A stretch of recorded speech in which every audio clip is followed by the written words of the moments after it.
કિશનભાઈ, હું ડાયમંડની ફિલ્ડમાં આવવા માંગુ છું. હું એડમિશન પણ કરાવી લઉં, પણ 2 મહિના કરતાં વધારે ટાઈમ લાગશે તો મારું ઘર પૈસાનું સેટિંગ અટવાઈ જશે. તો હું શીખીશ કઈ રીતે? જો તમે કોઈ પણ કોર્સ શીખો કે કોઈ પણ ફિલ્ડમાં જાઓ, તમારો ટાઈમ તો લાગવાનો જ.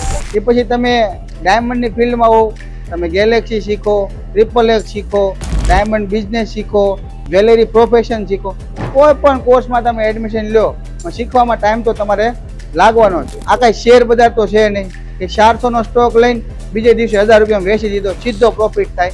તમારે તમારા ઘર ચલાવવા માટે કે પૈસાનું મેનેજમેન્ટ તમારે અગાઉથી જ કરવું પડે. અમારે ત્યાં આવતા સ્ટુડન્ટોને સ્પેશિયલી XXXમાં શીખવું હોય તો અમે એને first step, second step, third step, fourth step, કયા સ્ટેપમાં કેટલો ટાઈમ લાગશે પહેલેથી જ સમજાવીએ છીએ. અને આ સ્ટેપ તમે ટાઈમ પ્રમાણે કમ્પ્લીટ નહીં કરો તો તમારે ટાઈમ લાગવાનો. એટલે કોઈ પણ સ્ટેપ, કોઈ પણ વસ્તુ તમે કામ કરો છો એને તમારે પૂરેપૂરો ટાઈમ આપવો પડશે અને ચલાવવા માટે પહેલેથી જ તમારે પૈસાનું મેનેજમેન્ટ કરવું પડશે. અને તમે ટાઈમ આપી શકશો તો જ તમે સારા એવા સેટ થશો. અને કહેવત છે ને, 999 દિવસ તમારે તમારા ધંધાને આપવી પડે તો 1000મો દિવસ એ તમારો હોય. પણ આ 999 દિવસ છે એ તમારે દિલથી કામ કરવું પડશે.